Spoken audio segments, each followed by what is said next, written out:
नमस्कार। अरुणाचल समाचार में आपका स्वागत है। मैं हूं नवम आशा। आइए बुलेटिन में सबसे पहले देखते हैं मुख्य समाचार। प्रधानमंत्री नरेंद्र मोदी ने कहा, मौजूदा सरकार ने पिछले 6 वर्षों में किसानों के कल्याण के लिए किए कई उपाय। कहा, किसानों को किसान क्रेडिट कार्ड की दी जा रही सुविधा, भंडारण सुविधाएं बढ़ाने के लिए उठाए जा रहे हैं कदम।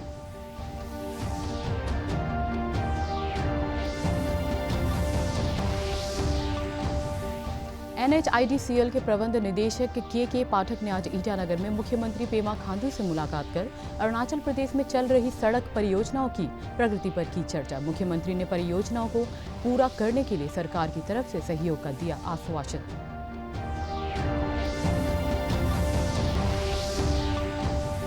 रक्षा मंत्री राजनाथ सिंह ने नई दिल्ली में रक्षा अनुसंधान और विकास संगठन पुरस्कार समारोह में महत्वपूर्ण योगदान के लिए जाने माने वैज्ञानिकों का किया अभिनंदन। कहा, DRDO ने कई प्रकार की रक्षा प्रौद्योगिकी का अपने बलबूते विकास कर स्वदेशीकरण को दिया बढ़ावा।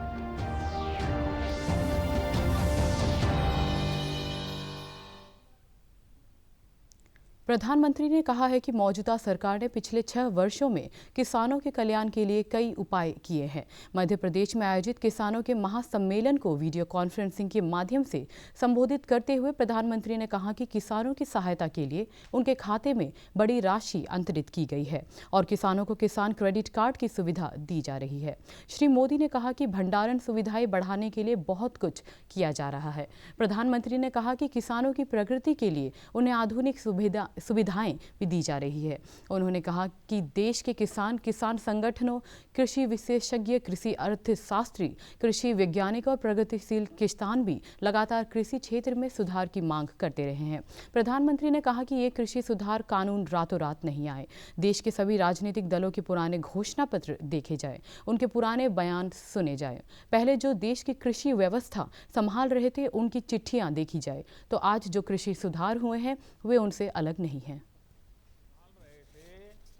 ऐसे महानुभावों की चिट्ठियां देखी जाए तो आज जो कृषि सुधार हुए हैं वो उनसे अलग नहीं है। उनको पीड़ा इस बात से नहीं है कि कृषि कानूनों में सुधार क्यों हुआ। उनको तकलीफ इस बात में है कि जो काम हम कहते थे लेकिन कर नहीं पाते थे, वो मोदी ने कैसे किया। मैं सभी राजनीतिक दलों को हाथ जोड़ के कहना चाहता हूं, आप सारा क्रेडिट अपने पास रख लीजिए। मुझे किसान के जीवन में आसानी चाहिए, समृद्धि चाहिए, किसानी में आधुनिकता चाहिए। आप कृपा करके देश के किसानों को बरगलाना छोड़ दीजिए। कि किसान कितनी भी मेहनत कर ले, राष्ट्रीय राजमार्ग और बुनियादी विकास निगम NHIDCL के प्रबंध निदेशक के पाठक ने आज ईटानगर में मुख्यमंत्री पेमा खांडू से मुलाकात कर अरुणाचल प्रदेश में चल रही सड़क परियोजनाओं की प्रगति पर चर्चा की। NHIDCL राज्य भर में 700 से अधिक सड़क परियोजनाओं पर कार्य कर रही है। मुख्यमंत्री ने सभी परियोजनाओं को त्वरित गति से पूरा करने के लिए सरकार की तरफ से सहयोग का आश्वासन दिया। श्री खांडू ने कहा कि प्रधानमंत्री नरेंद्र मोदी के नेतृत्व में सीमांत क्षेत्रों में सड़क संपर्क को गति मिल रही है। बैठक के दौरान यात्रियों के लिए सुरक्षित और आरामदायक यात्रा के लिए राजमार्ग के दोनों तरफ सुविधाओं के विकास पर भी चर्चा की गई। NHIDCL के प्रबंध निदेशक ने बताया कि प्रदेश के दूर दराज के सीमांत क्षेत्रों में बुनियादी सुविधाओं के विस्तार के लिए 6 नई सड़क परियोजनाओं को मंजूरी मिली है। रक्षा मंत्री राजनाथ सिंह ने आज नई दिल्ली में रक्षा अनुसंधान और विकास संगठन पुरस्कार समारोह में महत्वपूर्ण योगदान के लिए जाने माने वैज्ञानिकों का अभिनंदन किया। इस अवसर पर उन्होंने वायुसेना प्रमुख air chief marshal RKS Bhadauria को हवा में मार करने वाली मिसाइल अस्त्र MK1BBR का नौसेना प्रमुख एडमिरल करमवीर सिंह को संगठन द्वारा निर्मित भारतीय समुद्री स्थितिपरक प्रणाली का और सेना प्रमुख जनरल MM नरवणे को सीमा निगरानी प्रणाली का मॉडल प्रदान किया। इस अवसर पर श्री सिंह ने कहा कि संगठन ने कई प्रकार की रक्षा प्रौद्योगिकी को अपने बलबूते विकास कर स्वदेशीकरण को बढ़ावा दिया है। उन्होंने कहा कि संगठन ने वर्तमान की आवश्यकता पूरी करते हुए युवा वैज्ञानिक प्रयोगशालाओं को सहायता दी है और साथ ही भावी आवश्यकताओं का भी पूरा ध्यान रखा है। व्यापक होता जा रहा है जिसकी पहले कभी कल्पना भी नहीं की गई थी। साइबर स्पेस, बायोलॉजिकल और इंफॉर्मेशन डोमेन में भी अब इसकी जद में आ गए हैं। आज मोबाइल की मारक क्षमता मिसाइल की मारक क्षमता से भी कहीं आगे बढ़ चुकी है। दुश्मन सीमा पार किए बिना हमारे लोगों तक अपनी पहुंच बना सकता है। ऐसे में हम सबको बिना वर्दी वाली सेना की भूमिका में भी अनिवार्य रूप से उतरना है। 30,000 करोड़ के हथियार और अन्य जो एमुनिशन इक्विपमेंट उनकी स्वीकृति माननीय रक्षा मंत्री ने दी है। इसमें से 90% जो इक्विपमेंट और हथियार जो बनाए जाएंगे वो सब मेक इन इंडिया भारत में ही बनाए जाएंगे और इन सब में DRDO का महत्वपूर्ण योगदान रहेगा। राज्य में पंचायत और शहरी निकाय के चुनाव के लिए मतदान 22 दिसंबर को होगा। एक चरण में होने वाले इस चुनाव की सभी तैयारियां जोरों पर है। राज्य चुनाव आयोग के उप सचिव हाबुंग लामपुंग ने बताया कि चुनाव के लिए इलेक्ट्रॉनिक वोटिंग मशीनों EVM को तैयार कर लिया गया है और मतपत्रों की छपाई का काम पूरा हो गया है। EVM का उपयोग ईटानगर और पासीघाट शहरी निकाय चुनाव में किया जाएगा, जबकि मतपत्रों का उपयोग पंचायत चुनाव में किया जाएगा। चुनाव आयोग ने बताया कि पंचायत चुनाव में 141 जिला परिषद की सीटों और 1702 ग्राम पंचायतों की सीटें हैं। इधर ईटानगर शहरी निकाय चुनाव के लिए सभी राजनीतिक दलों के उम्मीदवार अपने घोषणा पत्र को लेकर मतदाताओं के बीच प्रचार में लगे हुए हैं और जनता को मैं वही करता है। मेरा घर ओपन और खुला हुआ है। हमारा सोने का उम्र भी अभी चला गया, हम जागने का उम्र है। आपका कुछ मेरा नॉन टेबल भाई का स्पेशली ट्रेडिंग लाइसेंस साइन करना और बर्थ सर्टिफिकेट साइन करना और हमारा ये जो डेथ सर्टिफिकेट साइन करना, और अब मेरा घर में 24 घंटा हम खुला रहता है। आप कहीं भी नहीं निकलता है। आपका साइन कर लिया हम रुकता है।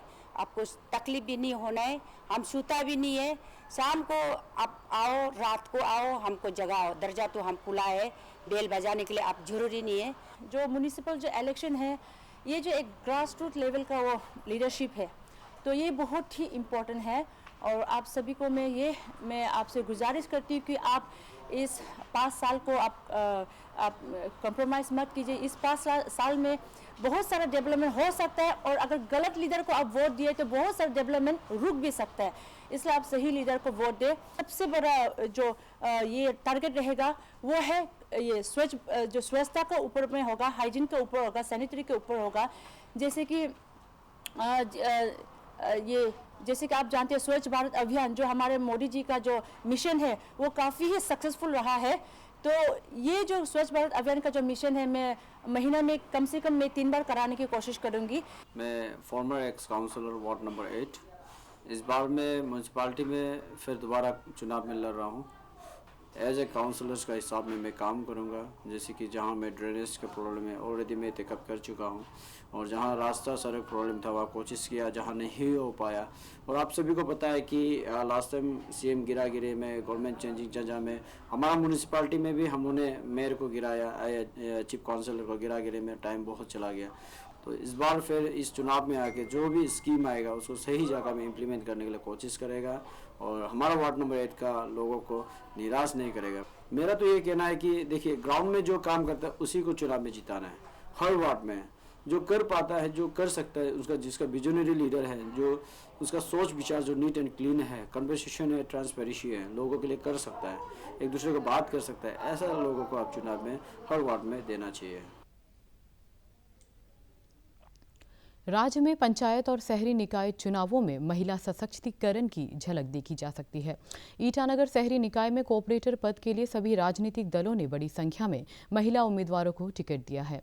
स्थानीय निकाय चुनाव में महिलाओं के लिए सीटें आरक्षित होने से शिक्षित और अपने क्षेत्र के लिए कुछ करने का जुनून रखने वाली महिलाएं मतदाताओं के बीच है। आईएमसी के वार्ड संख्या 10 से भाजपा उम्मीदवार सड़क, जल निकास व्यवस्था, नशा मुक्त समाज सहित कई ज्वलंत मुद्दों को लेकर मतदाताओं से समर्थन की अपील कर रही है।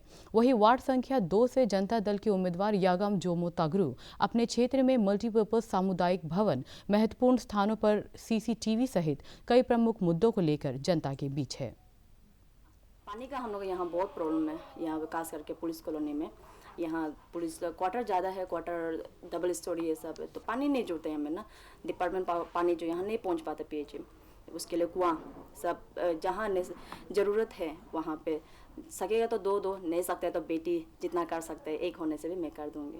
यहाँ पे सब जो है मैक्सिमम नदी किनारे है, घर जो नदी किनारे में बैठा हुआ है, तो पानी जब रेनी सीजन में पानी इतना नदी बहुत बढ़ जाता है, बहुत ज़्यादा बढ़ जाता है, तो उसमें से बहुत लोग का बहुत नुकसान हो जाता है। कुछ इतना घर में जो भी सामान, इवन खुद को बचाने का भी मौका नहीं मिलता कभी कभार से, तो उस चीज़ के लिए बहुत दुख लगता है देखने के लिए, उस चीज़ को देखने में।